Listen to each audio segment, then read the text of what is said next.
I think I was 19 years old when I packed up the few things I had in a Ford Ranger and headed off to college in Austin.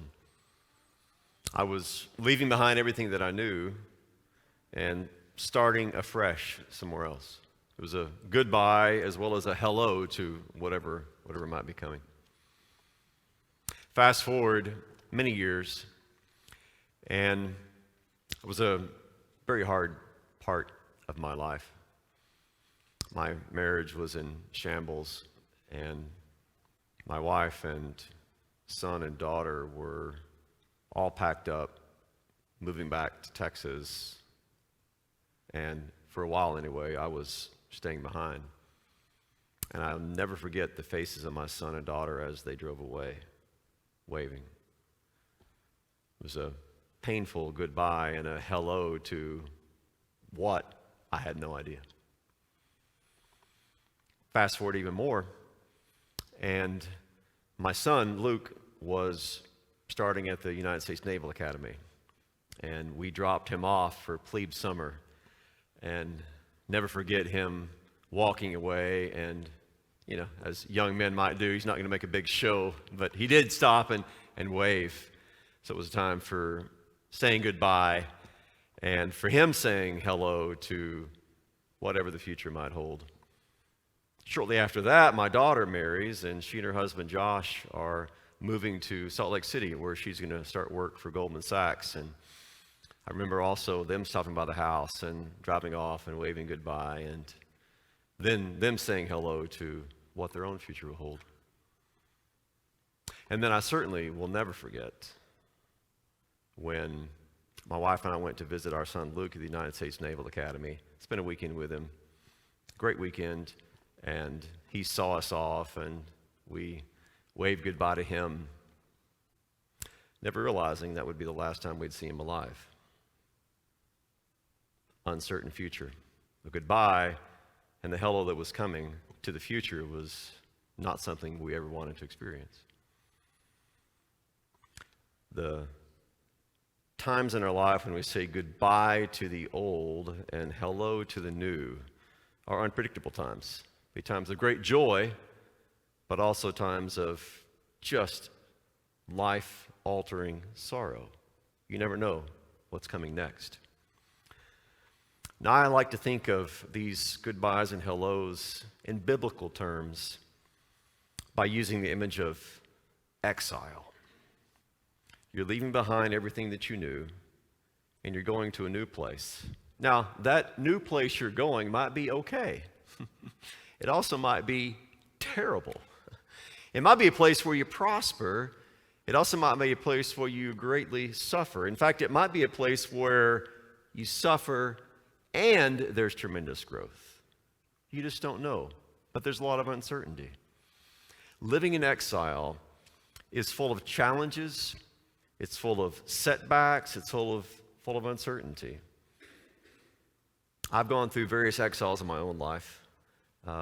Went through a very dark patch in my life that I've alluded to a couple of times. For those of you who know my story, you know what I'm talking about. I've written a whole book about it, Night Driving. Very dark season in my life, and where I was living in exile. And that exile was a place of chaos and confusion, just bewilderment as to what in the world was coming next, what God was doing with me. Was there any hope for me? I contemplated suicide. It was an extremely dark and fragile time in my life. Thankfully, God bore me through that, carried me out of that, and took the shards of my existence and kind of glued them back together. I think he got a few parts in the wrong spot. but he kind of glued it back together, and so here I am. 10 years ago, I never would have dreamed I would be able to do what I do now, because I was living in exile. I was a full-time truck driver, a man who didn't have much future and didn't have much hope.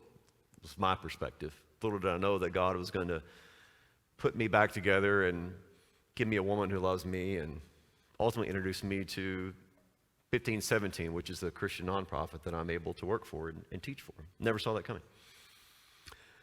Well, I'm actually now back in exile right now because it's been less than 2 years since my son Luke died. He killed in a hiking accident. And God is still putting me back together. And I don't know what it's gonna be like when he does all of that, when he finishes all of that. But that's where I'm at. And it's a time of sometimes chaos. Of course, grief is like that. You never know what's gonna come next. Ups and downs and these ambushes out of nowhere with the pain. And so living in exile is extremely difficult. But those of you who have been there or are there or will be there, one of the things we learn in the Christian life is that it's usually during those times when we feel less in control, when we feel just overall less, like there's less of us, it's usually during those times when God is doing his greatest work in our lives. And usually it's because we can't get in the way as much, to be quite honest. Very often, God can do his best work in our lives when there's less of us. Because the more there is of us, the more ego there is within us, the more we're trying to control, manipulate events, the more that we want to kind of chart our own way and do our own thing, most of the time we just simply get in God's way. And so God will put us in exile at times in order that he can undo us and then redo us. Or as I prefer to say, to empty more of me out of me. So there's more room for him to put Jesus in me. Kind of take the plug out at the bottom of my soul and drain all of the egotism and the control and the I'm going to do my thing my way. Take more of that out of me. So there's space.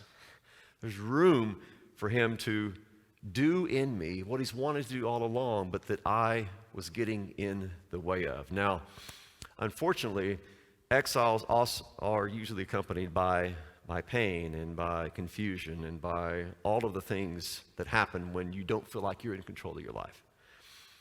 But that's okay, because having control is overrated. I know we love it, but it's like anything that we love. Sometimes we overlove it and we tend to make an idol out of it. So God puts us in these places, just like he's doing with Jacob in the rest of the story that we're going to pick up. He's going to put him away from home, where he's no longer able to manipulate things quite as well as he did back home. And it's going to start to empty Jacob out of Jacob in order that there's more room for God to do in him what he wants to do. And he's doing that with me too.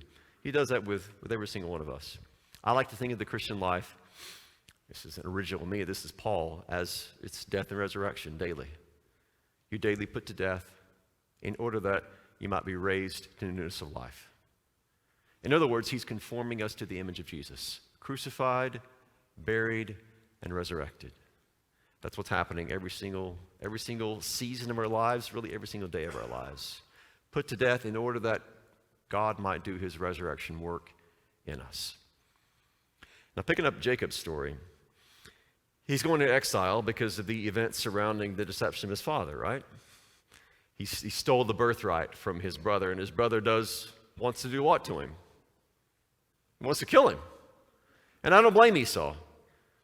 I'm not saying it's right, but Esau's entire future had been stolen from him. When you're elevated to be when you're the oldest son and you're given the blessing of the firstborn, that means that basically not only do you receive a double inheritance, you're now in charge of the family. That had been what Esau assumed was going to happen his entire life. His entire future, from Esau's perspective anyway, had just been stolen away by his brother. Of course he wants to kill him. I'm shocked he didn't just go out right out and kill him, put an arrow in him. He was a hunter, he knew what to do. But it didn't happen, thanks be to God. And mom and dad get together and like, we got to get him out of town. Because if we don't, it's going to be the end of Jacob. So they say, you know what? Your brother, Esau already has 2 wives by now. Your brother already has 2. You don't have a wife. So we're going to do what Bible people always did. You send them to the family reunion to find a wife. You thought that was an Arkansas joke. It's actually a Bible joke. When you're looking for a wife, you go to family reunions. That's just the way they did it, right? Marry within the family, son. Don't be going getting an outsider, somebody from Texas or whatever. Make sure you marry within the family tree. There's a good branch over there. So that's what he's going to do. So they send him to his uncle Laban's house. But along the way, something happens, and that's what we want to pick up with in just the next few minutes. This is Genesis chapter 28. Jacob's on his way. So he leaves with not much. Materially, he has nothing but a stick. That's what Jacob, in his own words, he says, I left with the staff in my hand. That's all he's got. So he doesn't have a beast of burden. He doesn't have anything else but a stick. That's what he leaves with. That's important to remember. He leaves empty. Now he's going to come back full. He's going to leave empty. He's got nothing. So he leaves. But along the way, something happens. Verse 10 of Genesis 28 says that he departed from Beersheba, departed from his hometown, goes toward Haran, and he came to, in Hebrew, Hamakom, which the New American Standard translates a certain place. The reason, just a little detail there, I like that because Jacob thought he came to a place. God knew that Jacob came to the place. The reason I like to point that out is because I don't know how many times in my life I thought I met a person. Turns out, from God's perspective, I met the person. Or I thought I came into a situation. It turns out, no, this was the situation. What I thought was a whatever, God's like, no, this is going to be it. This is going to be the person that I'm going to use to influence you or to become a friend or a brother in Christ. Or this is going to be the place that you thought you were just in for a short amount of time, that no, this is going to be the place where I'm going to actually do something for you and in you that you never saw coming. That's the beauty of things like this. Jacob thinks he's just finding a campsite. God says, no, this is going to be the place where I'm going to reveal myself to you. So here's Jacob. He spends the night there. Sun goes down. He takes one of the stones, and you can try. By the way, you can translate this. He put the stone by his head. The prepositional phrase there does not necessarily mean under. So if you've always been perplexed as to why he would sleep with a stone pillow, I mean, I do like my pillows firm. Don't get me wrong. Not that firm.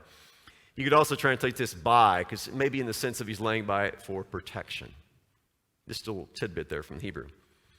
So he lays down, goes to sleep, has a dream. And in this dream, he sees a sulam. It's the Hebrew word sometimes translated as ladder, sometimes translated as stairway. It can mean either one of these. I'm guessing it was a stairway because if it's a ladder, it's kind of, have you ever gone down a ladder while somebody else is going up it? It's not OSHA approved. It's not safe. Probably this is a stairway. In fact, the whole scene reminds us of those ancient ziggurats, which are like the man-made pyramid-shaped mountains that are found in the ancient Near East. This is probably kind of a ziggurat kind of setup that he's seeing in this dream, with a stairway going to the top, angels going up and down on this sulam, on this stairway. And its top reached to heaven. Another little detail. The last time we heard about the top of something reaching heaven, that was back in Genesis 11 with the Tower of Babel. They were trying to make their own man-made mountain, ziggurat, with its top in the heavens, and of course, didn't happen, because that wasn't what God wanted. Now, God is showing Jacob, okay, this is what I wanted. This is where I'm at. So its top reaches heaven, and behold, angels of God are ascending and descending. Verse 13. And behold, the Lord stood. Now, your translations probably all say above it, don't they? That prepositional phrase in Hebrew, alav, can just as accurately, just as grammatically accurately be translated beside him. Either way. In fact, there's one, I think it's the Jewish Publication Society, in their translation, they have beside him. The Lord stood where? Well, to me, it's significant. You can translate it either way. Both are accurate. I prefer the translation beside him for two reasons. Theological, number one, because we have a God who likes to be right where his people are. He prefers actually to be a boots on the ground kind of deity right there where his people are. Where does he want the tabernacle set up? On some high mountain, aloof from his people? Where does he want to be? Right there, middle of the camp. That's where he likes to be. That's where he likes to dwell in the midst of his people. And secondly, when Jacob wakes up, he says, I didn't know it, but the Lord is in this place. He didn't say the Lord is way up there. The Lord is in this place. So I love the image, this dream of Jacob seeing angels going up and down, but there, right beside him, stands the Lord. Now, he's going to speak. If I were God, which is not too much of a stretch because we often think that way, right? If I were God, I would have set things up a little bit differently, right? If I were God in this situation, and I knew what Jacob had just done, I would have given him a tongue lashing, because that's what Jacob deserves. He had lied, he had taken the Lord's name in vain, he had deceived his father, he had done all of these very dastardly deeds. The thing that Jacob needs at this point is for God to come along and say, hey, buddy, we need to talk. What you did was wrong. In fact, it was utterly sinful. You should not have done that. And I'm going to let you know just how upset I am about your behavior. He needs to come to Jesus moment, right? But in this come to Jesus moment, that's not what he gets. I love to point out the monologue that God has here with Jacob, because it's indicative of the fact, once more, as we talked about in the last session, that the God that we're dealing with here is not some angry, malevolent deity who's just out to kill everybody, which is often the way the Old Testament is described by people who, the Old Testament God is described by people who have a bone to pick with Christianity. How many times have you heard the God of the Old Testament described as mean and bloodthirsty and heartless? Anytime I hear that, I'll be like, oh yeah, really? Let's see what he says to Jacob here. Let's see how he reveals his heart to Jacob here. And here's what he says. Now I want you to listen for all the condemnation of these words, all right? And when you hear the condemnation, let me know. God says, I am the Lord, the God of your father Abraham, the God of Isaac. The land on which you lie, I will give it to you and to your descendants. Your descendants shall also be like the dust of the earth, and you shall spread out to the west and to the east and to the north and to the south, and in you and in your descendants shall all the families of the earth be blessed. And behold, now I'm still waiting for the condemnation. Maybe it's going to be this next verse. Maybe it's coming. And behold, I am with you, and will keep you wherever you go, and will bring you back to this land, and I will not leave you until I have done what I have promised you. Every time I read that, I get upset. It just rubs me the wrong way, because that's not what Jacob deserves.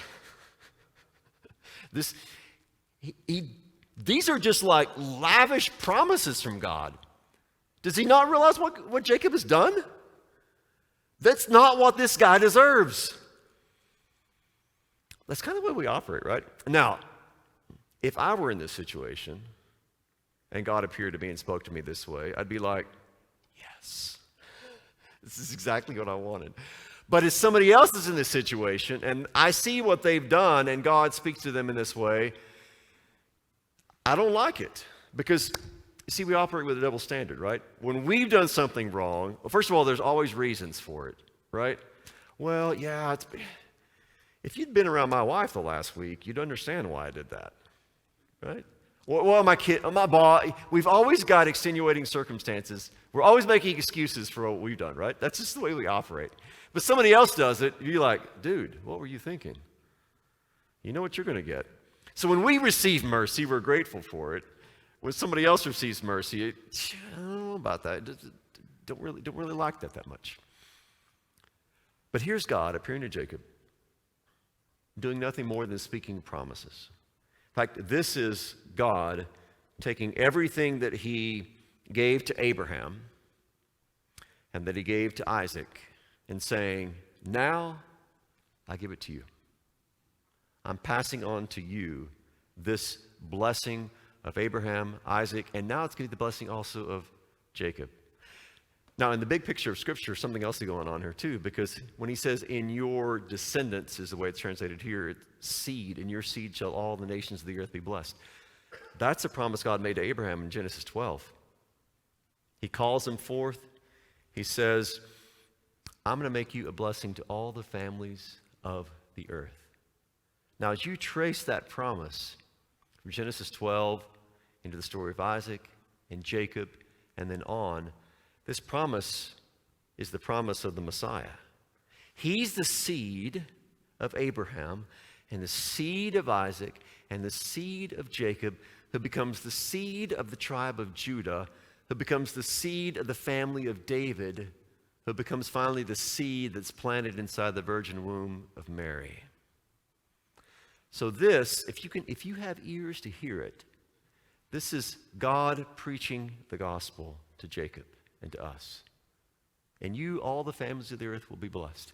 It's not just for the Jews, not just for the physical descendants of Abraham, Isaac, and Jacob. It's for all the families of the earth. So this message that God speaks to Jacob is not only one of good news in the sense of I'm going to be with you, Jacob, but it's also good news for all of us. This is the way that the Old Testament preaches the gospel to us in a different sort of way. And if you have the ears to hear it, you pick up on exactly what's being communicated here. And I would go even further. I don't know if all of you would go this direction or not, but I would go even further. I believe, well, let me back up. John chapter 1, we read, no one has ever seen God, but the only God who's at the Father's side has made him known. The Son of God has made the Father known. No one's seen God the Father, but if you know God, if you've seen some kind of manifestation of God, who have you seen? Jesus. You've seen the Son. So I would argue that any time in the Old Testament, whether it's him walking in the garden in the cool of the day, or appearing to Hagar under the image of the messenger of the Lord, or here appearing to Jacob, or, as we shall see later in Jacob's story, wrestling with him all night. I would argue that all of these appearances, not only in Genesis, but stretching through the rest of the Scriptures, is in fact the manifestation of the Son of God. That this is Jesus coming down, speaking to Jacob. And so Jesus is preaching the gospel to Jacob. He's the one who, whether you translate it at the top of the ladder or beside him, this is Jesus, this is Christ speaking these words to Jacob. Now, one of the reasons this becomes, when you understand it that way, one of the reasons this becomes so biblically beautiful is because when you take this story and you make a trip into the New Testament and you open up the Gospel of John and you go to the very end of John chapter 1 and you have Jesus talking with Nathanael, and Nathanael's amazed because Jesus saw him when he was under the fig tree. Jesus says to him what? Oh, you think that's awesome? You ain't seen nothing yet. You're going to see, Jesus says, the angels of God ascending and descending. Ascending and descending, not on some ladder or stairway, but on what? The Son of Man. This is Jesus' way of saying, all right, everybody, open up your Bibles to the book of Genesis and read what happened to Jacob when I appeared to him there and spoke to him there, when the angels were going up and down on that stairway that bridged the gap from earth to heaven. That story is revelatory of who I am. Because that stairway that joined earth to heaven is me. I am the one who bridges the gap between heaven and earth, God and man in one person. So if those angels of God ascended and descended upon that stairway to go from the terrestrial to the celestial, that was just a picture of who I am. I'm the one who joins God and man, heaven and earth in one person.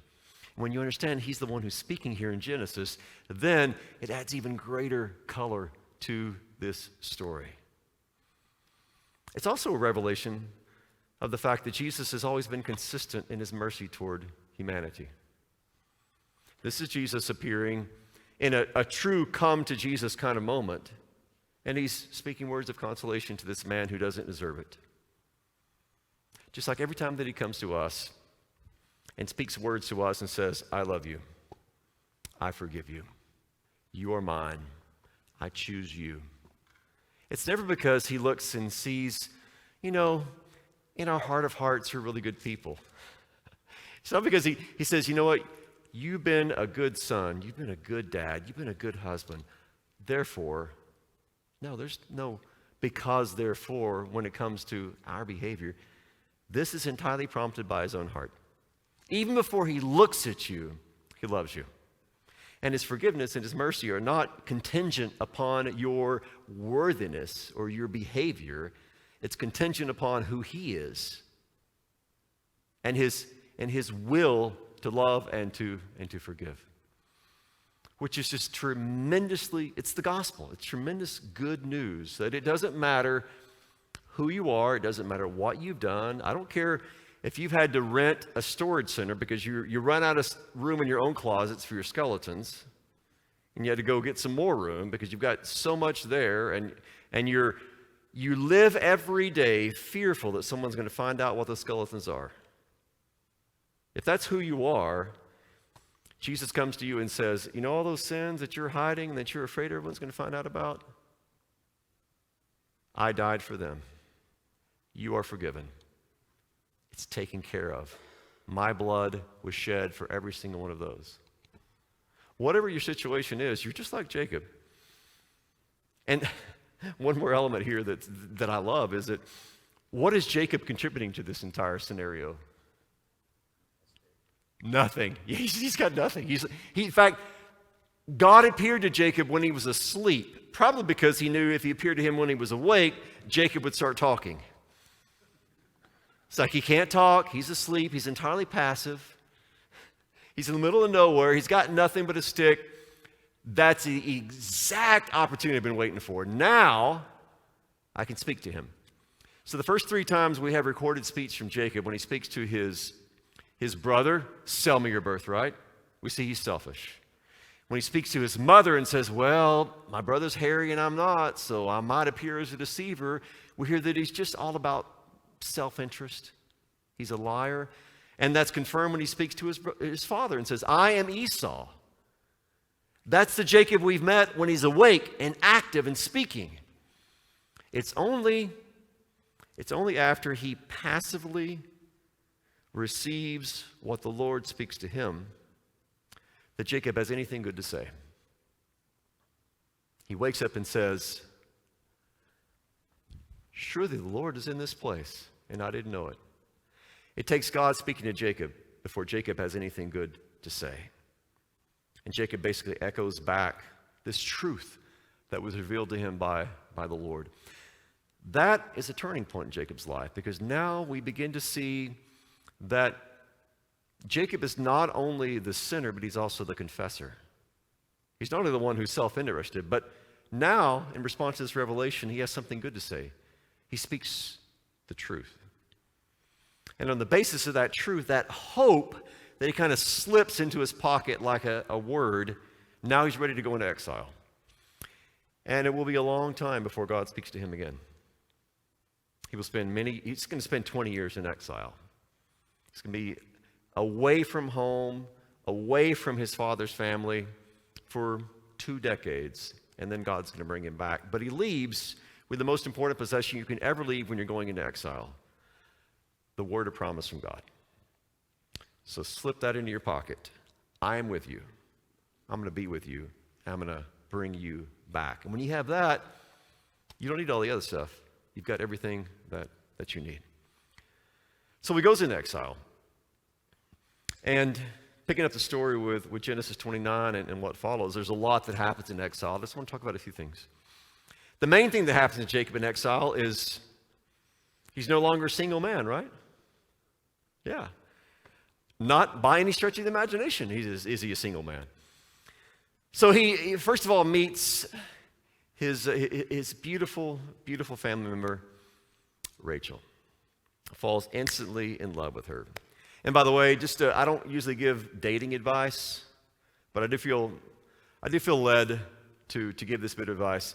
Don't do what young men, if you meet someone that you are attracted to, don't follow the Jacob rule, because Jacob goes up and then he kisses her. Okay, that's fine, but then he wept afterward. Just not a good look. I'm sure she was pretty confused by this whole scenario. But that's what Jacob does. He sees her, he's overjoyed, and I will say something positive about Jacob here. That opens up a different side of Jacob. He's no longer just kind of the cold, calculating, I'm going to get whatever I want kind of person. He's also emotional. You can tell the crying is not just an act. He's overcome with relief, probably with love, with all of these emotions.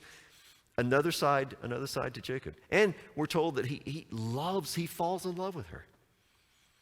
He's willing to work, in fact. Once he meets Laban and they kind of get settled in the family, then, Laban says, hey, we need to work out a salary for you. What do you want to be paid? And what he wants is a wife.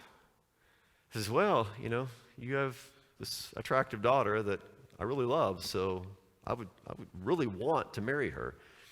And Laban says, okay, I tell you what, you work 7 years for me, and she'll be your wife. And we're told that those just seemed like a few days, because he was so smitten with her, so in love with her, so ready for that. That's a long time to wait, guys. 7 years?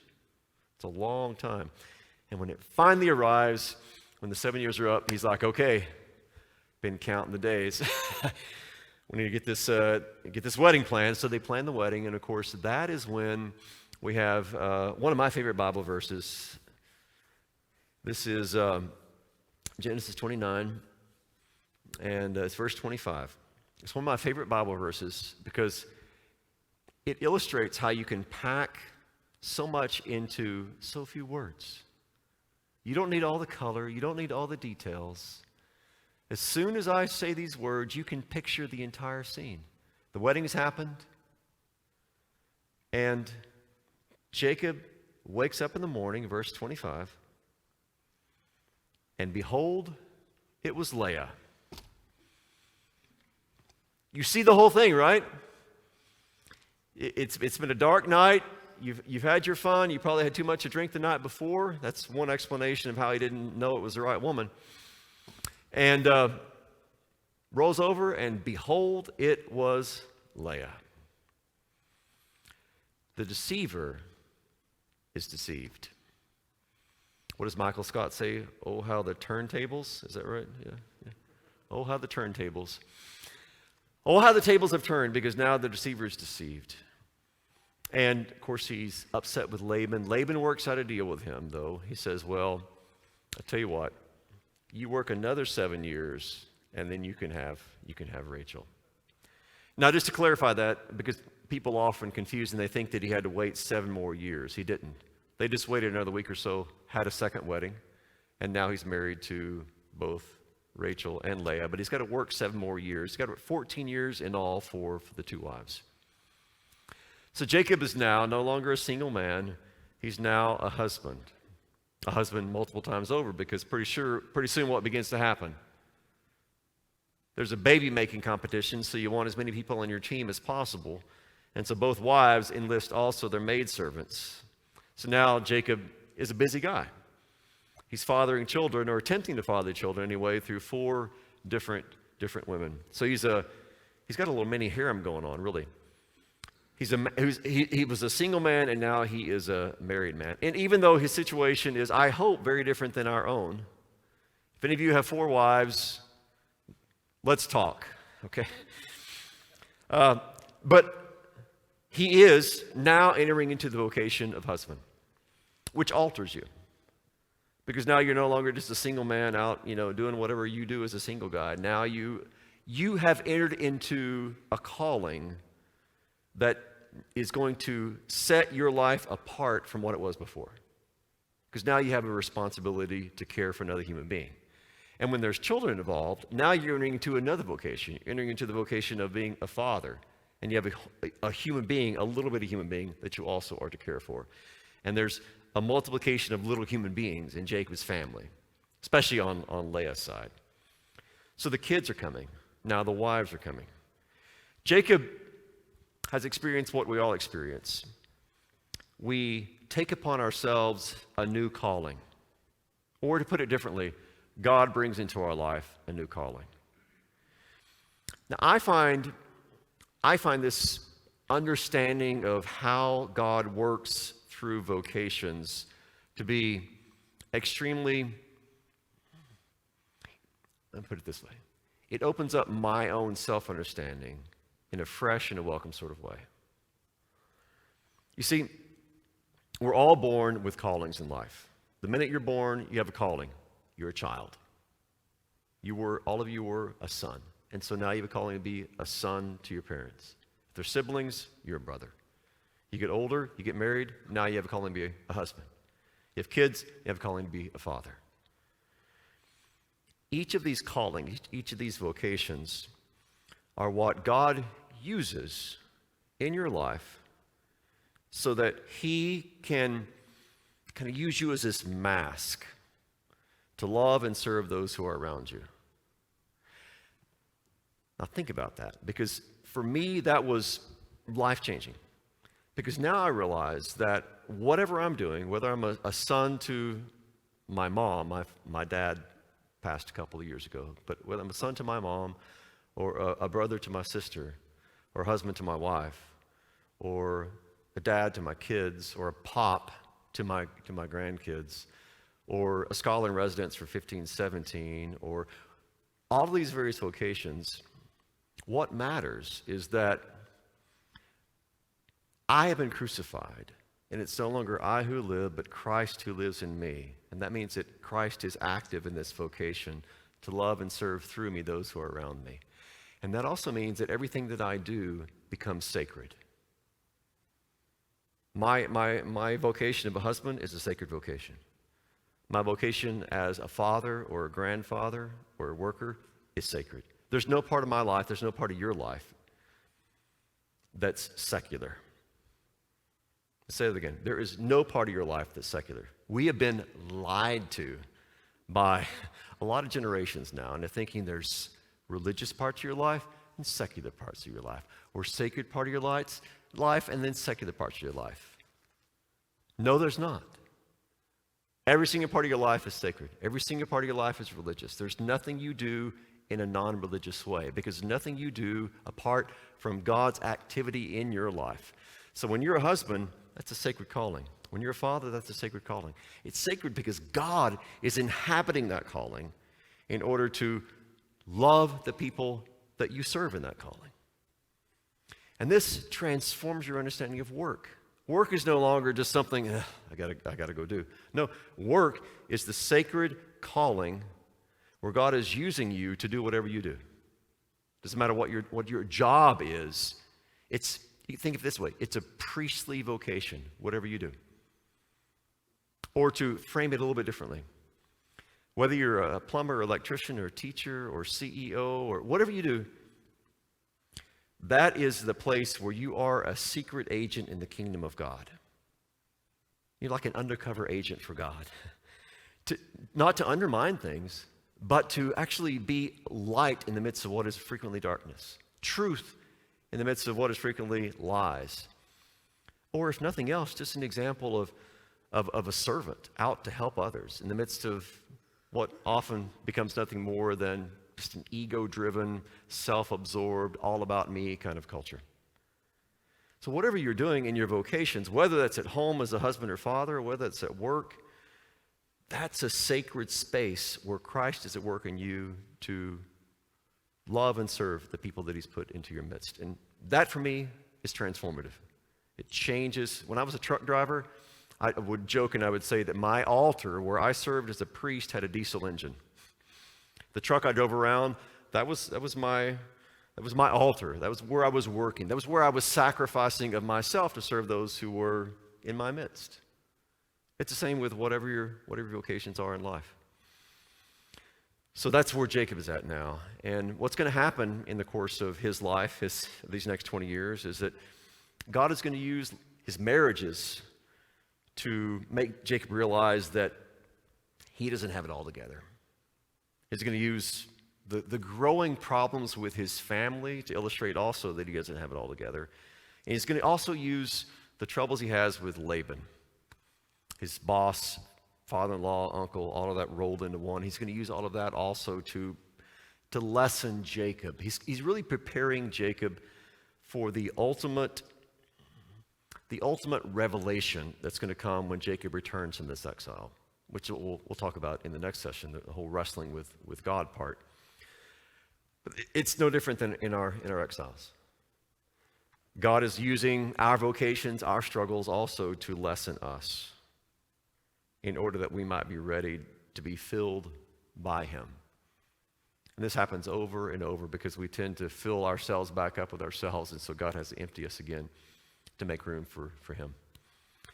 And in his own time, in his own way, he brings us back from those exiles and puts us where he wants us to be again, to continue to love and serve those who are around us.